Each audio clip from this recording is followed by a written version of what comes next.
토저의 예배인가 쇼인가 제4장 영혼의 눈으로 영광의 하나님을 바라보라. 복잡한 세상에서 날마다 조용히 은밀한 장소로 물러나라. 그곳이 당신의 침실이라도 좋다. 주위의 소음들이 당신의 마음에서 사라지고 하나님의 임재가 당신을 감싼다고 느낄 때까지 그곳에 조용히 앉아 있어라. 불쾌한 소리에 귀를 기울이지 말고 그것을 듣지 않겠다고 결심하라. 내면에서 들리는 음성을 인식하는 법을 배울 때까지 그 음성에만 귀를 기울여라.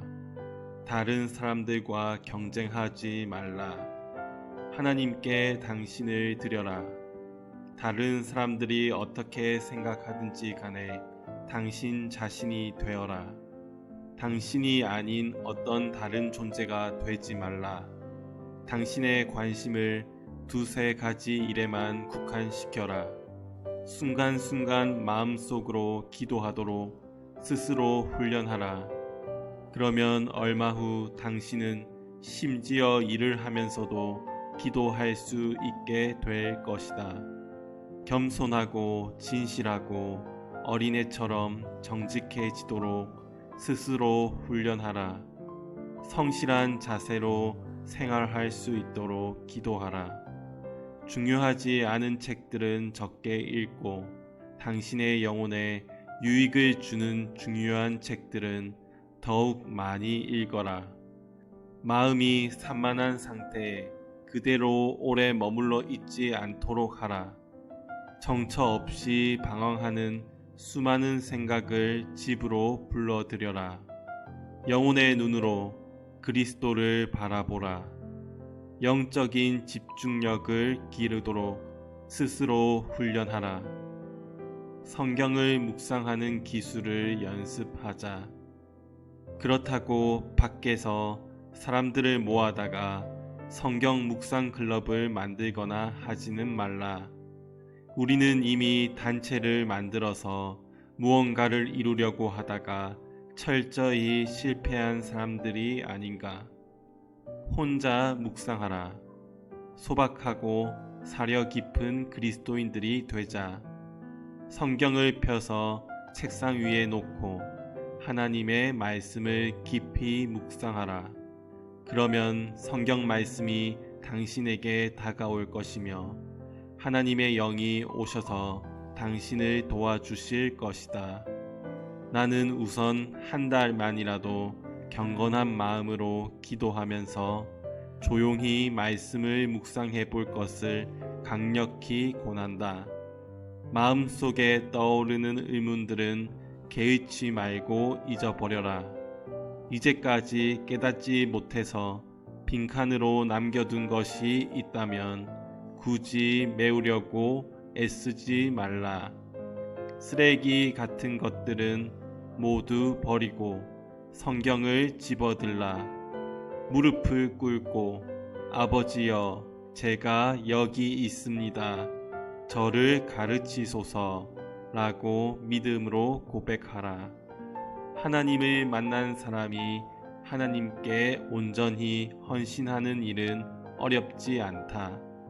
하나님의 자녀가 하나님의 위대하심에 매료되고 그분을 숭모하게 될 때 그들은 자기들의 사랑을 구주의 발 앞에 쏟아놓을 기회가 오기만을 간절히 바랄 것이다.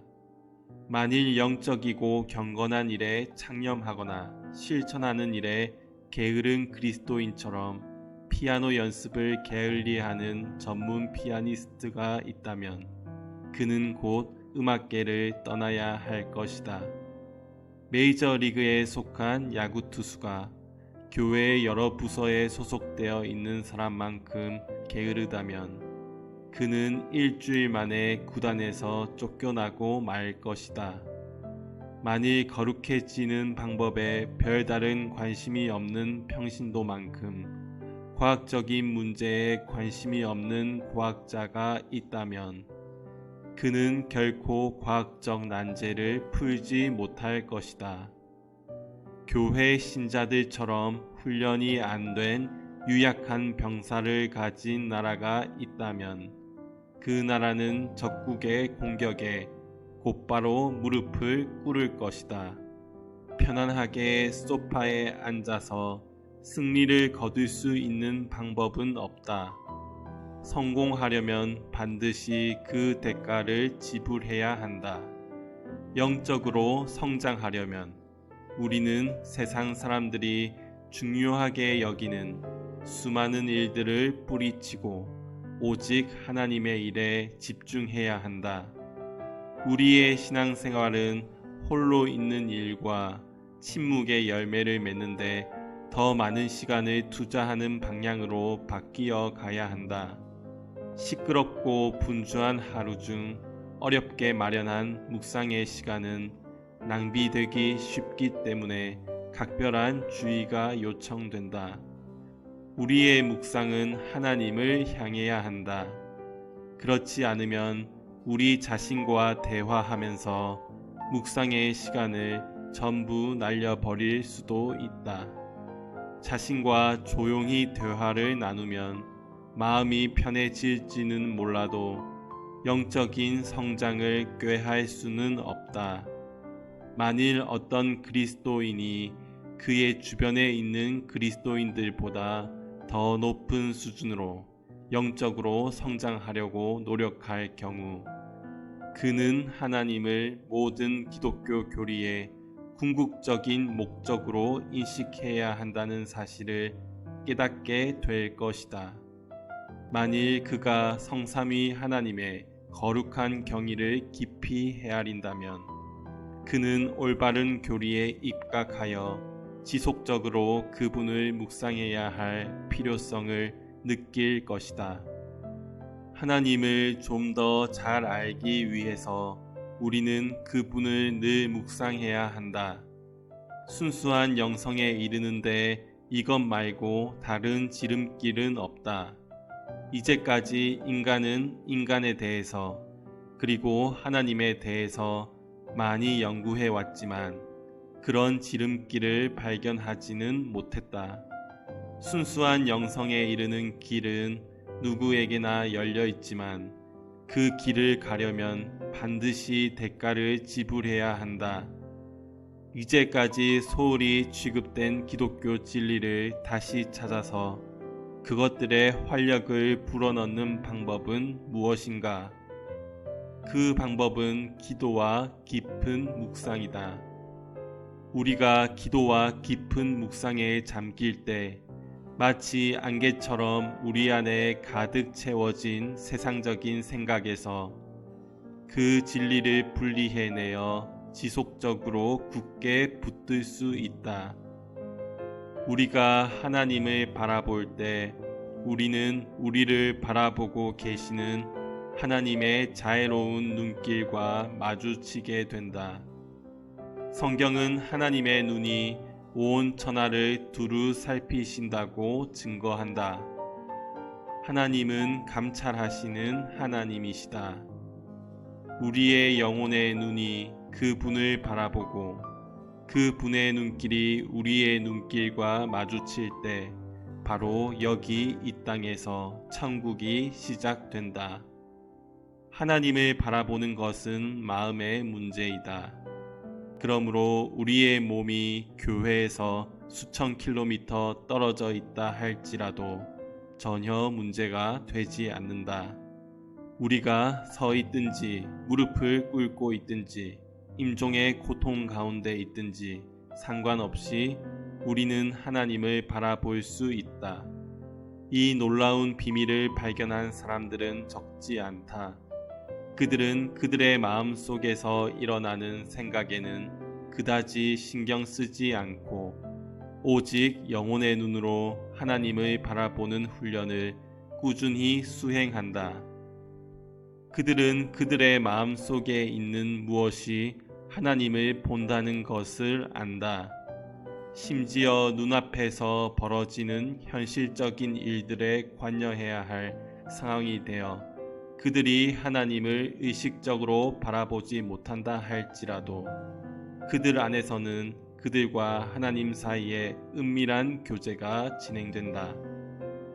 그러다가 잠시라도 그들이 눈앞의 일에서 해방된다면 그들은 곧바로 주의를 하나님께로 향한다. 이런 체험을 하며 살아노라고 간증하는 사람들은 아주 많다. 너무 많아서 만일 누가 나에게 그런 사람들의 이름을 대보라고 요구한다면 나는 그 사람들의 이름을 일일이 기억하지 못할 정도이다. 모든 그리스도인들은 개인 기도의 훈련을 쌓아야 한다. 성경 말씀을 오래 묵상하면 우리의 눈이 밝아지고 하나님을 향하게 될 것이다. 교회 출석은 우리의 시야를 넓혀주고 다른 사람들을 더욱 사랑하게 해줄 것이다. 봉사, 일, 활동은 모두 선하기 때문에 모든 그리스도인들이 마땅히 힘써야 할 것들이다. 그러나 이런 모든 것들의 뿌리가 되는 것은 바로 하나님을 바라보는 내적 습관이다. 이런 내적 관조가 있을 때 비로소 다른 일들도 의미를 갖게 된다. 내적 관조의 훈련을 거듭하면 우리 육신의 눈이 눈앞에서 벌어지는 세상의 일들을 바라보는 동안에도 우리 영혼의 눈은 하나님을 바라볼 수 있게 된다.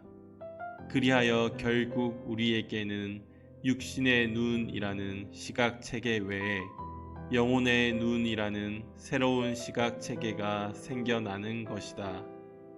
나는 우리 마음이 언제나 예수님을 바라보도록 훈련하겠다는 의지적인 헌신을 강조하고 싶다.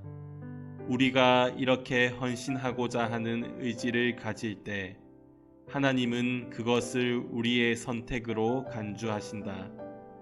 하나님은 이 악한 세상에 잡다한 것들이 우리가 그분에게 집중하지 못하도록 방해한다는 사실을 잘 알고 계신다. 그분은 우리가 우리의 마음을 예수님에게 향하도록 했다는 사실을 아신다. 그리고 우리도 그 사실을 안다. 위로가 되는 점은 영혼의 습관이 거듭되다 보면 얼마 후에는 더 이상 의식적으로 노력하지 않아도 되는 일종의 영적인 반사작용이 생긴다는 것이다. 하나님께서 우리 주님에게 하늘로부터 말씀하셨을 때 그 소리를 들은 자기 중심적인 사람들은 그것을 자연현상으로 돌리며 천둥이 쳤다라고 말했다. 하나님의 행하심을 자연현상으로 설명해 보려는 인생관이 현대 과학의 뿌리에 놓여 있다. 그러나 살아서 숨을 쉬는 이 우주 안에는 신비로운 존재가 있다. 그 존재는 너무나 신비롭고 놀랍기 때문에 어떤 인간도 이해할 수 없다. 신앙이 있는 사람은 이 존재를 감히 다 이해한다고 주장하지 않는다. 그는 다만 무릎을 꿇고 그 존재는 바로 하나님이시다 라고 말한다. 땅에 속한 사람도 무릎을 꿇지만 결코 예배드리기 위해서 무릎을 꿇는 것이 아니다. 그는 조사하고 연구한다. 그리고 사물의 원인과 과정을 알기 위해 무릎을 꿇는다. 공교롭게도 지금 우리는 세속화된 시대에 살고 있다. 따라서 우리의 사고방식은 과학자의 사고방식이지 예배자의 사고방식이 아니다. 우리는 숙모하기보다 설명하기를 더 좋아한다. 우리는 천둥이 쳤다라고 소리치고 세속적인 방법에 따라 살아간다. 그러나 하나님의 음성은 계속 들려온다. 그 음성은 우리의 대답을 요구한다. 이 세상은 그 음성에 의지하여 생명과 질서가 유지되고 있다. 그러나 사람들은 대부분 너무 바쁘거나 너무 완고하여 그 음성에 주의를 기울이지 않는다. 주의 깊게 듣는 자는 하늘의 음성을 들을 것이다. 그러나 안타깝게도 지금은 주의 깊게 들으라는 권고를 반기는 시대가 아니다. 왜냐하면 듣는다고 하면 그것은 일단 대중에게 인기가 없기 때문이다. 오히려 우리는 그 정반대 되는 곳에 서 있다. 현대의 종교는 시끄러운 소리, 지속적인 활동, 자기 주장이 강한 목소리, 그리고 대형화가 우리를 하나님께 가까이 가게 만든다는 해괴한 이단을 받아들였다. 그러나 낙심할 필요는 없다. 마지막으로 거대한 투쟁의 격동에 사로잡혀 있는 백성에게 하나님은 너희는 가만히 있어 내가 하나님 됨을 알지어다 라고 말씀하신다. 그리고 그분은 지금도 우리에게 그렇게 말씀하신다. 왜냐하면 그분은 우리의 힘과 안전이 시끄러운 소리에 있지 않고 고요함에 있다는 것을 아시기 때문이다.